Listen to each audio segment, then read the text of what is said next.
आदरणीय बंधुओं, माताओं व मेरी प्यारी बहनों, राधे राधे। आपका हमारे इस YouTube चैनल पर बहुत बहुत स्वागत है। बंधुओं, आज हम इस वीडियो में वैशाख महात्म का 28वां अध्याय सुनेंगे, जिसे सुनने सुनाने से भगवान श्री हरि की कृपा से मनुष्य पाप और कष्टों से मुक्ति पाता हुआ अंत समय में विष्णु लोक को जाता है। महात्म सुनने के बाद यदि आप हमारे चैनल पर नए हैं तो कृपया हमारे चैनल को सब्सक्राइब करें, बेल आइकन को प्रेस करें ताकि हमारी वीडियो की नोटिफिकेशन सबसे पहले आप तक पहुंचे। वीडियो को शेयर व लाइक भी जरूर करें। राजा श्रुतकृति को वैशाख माह का महत्तम बताते हुए श्रुतदेव जी कहने लगे कि हे राजन, सुनो, मैं तुम्हें एक अन्य प्राचीन इतिहास सुनाता हूँ। प्राचीन काल में कश्मीर प्रदेश में देवव्रत नाम का एक ब्राह्मण रहता था। उसके मालिनी नाम की एक कन्या थी। उस ब्राह्मण ने अपनी कन्या मालिनी का विवाह सत्यशील नामक ब्राह्मण के साथ कर दिया। वह उसे ब्याह कर अपने साथ यवन देश ले गया। वह मालिनी अत्यंत दुष्टा थी। वह रूप यौवन वाली कभी भी अपने पति की प्रिय नहीं थी। वह सदैव निष्ठुर अपने पति से द्वेष रखती थी। अपने पति को वश में रखने के लिए उसने दूसरी स्त्रियों से वशीकरण मंत्र पूछा, जिनके पतियों ने उनको त्याग दिया था। तब उन्होंने कहा, हमने तो अपने पतियों को वशीकरण औषधि से वश में कर लिया है, तू भी योगिनी के पास जा, वह तुझको दिव्य वशीकरण औषधि देगी, जिससे हमको विश्वास है कि तेरा पति अवश्य तेरे वश में हो जाएगा।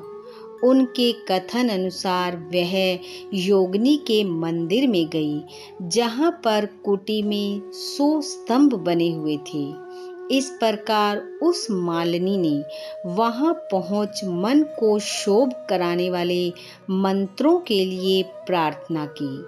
फिर उसने ही जड़ी हुई स्वर्ण की अंगूठी उस योगिनी को भेंट की। योगिनी पति के अपमान से दुखित हृदय जानकर उससे कहने लगी कि यह रक्षा चूर्ण मैं तुमको देती हूँ। यह संपूर्ण प्राणियों को वश में करने वाला है। यह चूर्ण तुम अपने पति को देकर उसकी ग्रीवा की रक्षा करना। ऐसा करने से तेरा पति तेरे वश में हो जाएगा और तेरे बुरे चरित्रों को देखकर भी तुझे कुछ ना कहेगा। वह उस चूर्ण को लेकर घर आई और संध्या के समय दूध में मिलाकर अपने पति को पिला दिया।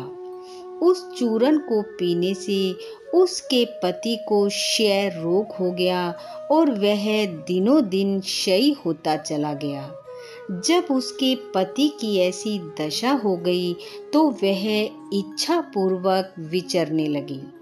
तब उसका पति पीड़ा के मारे त्राही त्राही पुकारने लगा और कहने लगा कि मैं तेरी शरण में हूँ, तू मेरी रक्षा कर। मैं कभी पर स्त्री की इच्छा नहीं करता। मैं तेरा दास हूँ, तू मेरी रक्षा कर। अपने पति की ऐसी दशा देखकर वह बहुत घबराई और सोचने लगी कि यदि यह मर गया तो मैं सब श्रृंगारों से विहीन हो जाऊंगी। ऐसा सोचकर वह फिर से योगिनी के पास गई और उससे जाकर सब वृत्तांत कहा। तब योगिनी ने पहली औषधि का दाह शांत करने के लिए उसे दूसरी औषधि दी, जिसे पान करते ही उसका पति स्वस्थ हो गया। तब से उसका पति घर में ही रहता और उसके वशीभूत होकर प्रत्येक कार्य करता। घर में काम के बहाने कई व्यभिचारी और कामी उसके घर आते रहते, परंतु वह उनको कुछ ना कहता। इसी पाप के कारण उसके शरीर में कीड़े पड़ गए और देखते ही देखते मालिनी के कान, आँख और जीभा में छेद हो गए, उंगलियां गलने लगी, पैरों से लंगड़ी हो गई और ऐसे कष्ट भोगकर वह कुछ दिनों पश्चात दुखी होकर मर गई। 15,000 वर्ष तक ताम्रभांड नामक नरक में दग्ध होती रही। फिर 100 जन्म तक कुत्ते की योनि में पड़ी रही। देव योग से जब कर्म फल पूरा हो गया तो वैशाख मास में संक्रांति में शुक्ल पक्ष की द्वादशी के दिन पदम बंधु का पुत्र नदी में स्नान कर पवित्र हो गीले वस्त्रों से घर की ओर आया। वहां पर तुलसी वृक्ष के पास उसने पैर धोए। उसी स्तंभ के नीचे वह कुतिया की योनि में पड़ी सो रही थी। सूर्य उदय से पहले वह कुतिया उस चरण धोए जल में लेट गई, जिससे उसके पाप तत्काल नष्ट हो गए और उसे पूर्व जन्म के सब पाप कर्मों की याद हो गई। अपने पिछले जन्मों के पाप कर्मों को याद कर व्याकुल होकर त्राही त्राही पुकारने लगी और भय से व्याकुल हो अपने पूर्व कर्मों का वर्णन कर उस मुनि से कहने लगी कि हे मुनि, वैशाख शुक्ल पक्ष में पुण्यों के बढ़ाने वाली द्वादशी के दिन स्नान दान आदि का जो सुकृत आपने किया है वह मुझे दे दो। इस पुण्य से मेरी मुक्ति हो जाएगी। इस तिथि को आपने जो महापुण्य किया है वह मुझको देकर मेरा उद्धार करो। मैं अत्यंत दीन हूँ, मेरी रक्षा करो। मैं आपको सदैव नमस्कार करती हूँ। ऐसे वचन सुनकर वह मुनि पुत्र कुतिया से बोले कि अपने किए हुए अच्छे और बुरे कर्मों का फल मनुष्य सुख और दुख के रूप में अवश्य भोगता है। ऐसे वचन सुनकर कुतिया दुखी होकर ऊंचा मुख करके जोर जोर से पुकारने लगी और उसके पिता पदम बंधु से कहने लगी, मैं आपके द्वार पर पड़ी रहने वाली कुतिया हूँ, आपका जूठा टुकड़ा खाती हूँ, आप मेरी रक्षा कीजिए।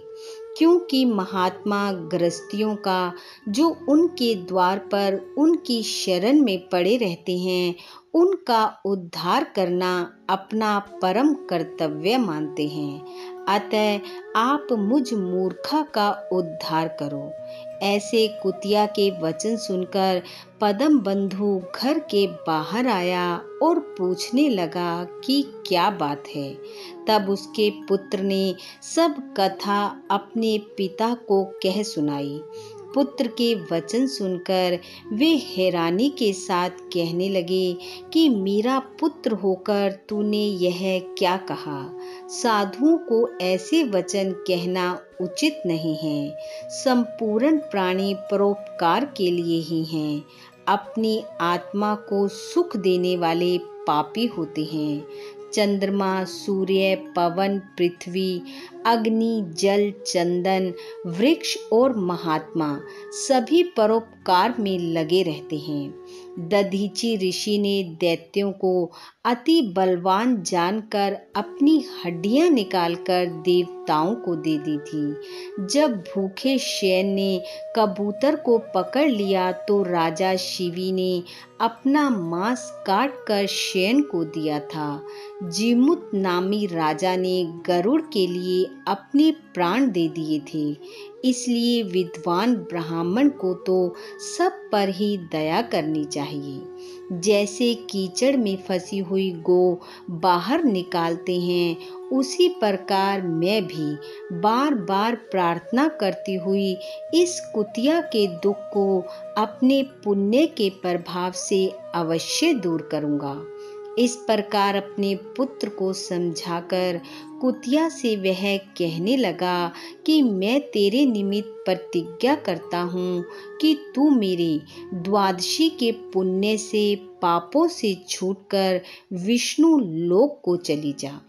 श्रुतदेव जी कहते हैं कि हे राजन, ऐसा कहते ही वह कुतिया अपने शरीर को त्याग कर दिव्य वस्त्र आभूषण पहन सूर्य के समान तेज वाली तथा सावित्री के समान हो ब्राह्मण से आज्ञा मांगकर चारों दिशाओं को प्रकाशित करती हुई स्वर्ग में जाकर भोगों को भोगती हुई वैशाख शुक्ल द्वादशी के प्रभाव से उर्वशी नाम की अप्सरा श्रेष्ठ अंगों वाली तथा देवताओं की प्रिय बनी।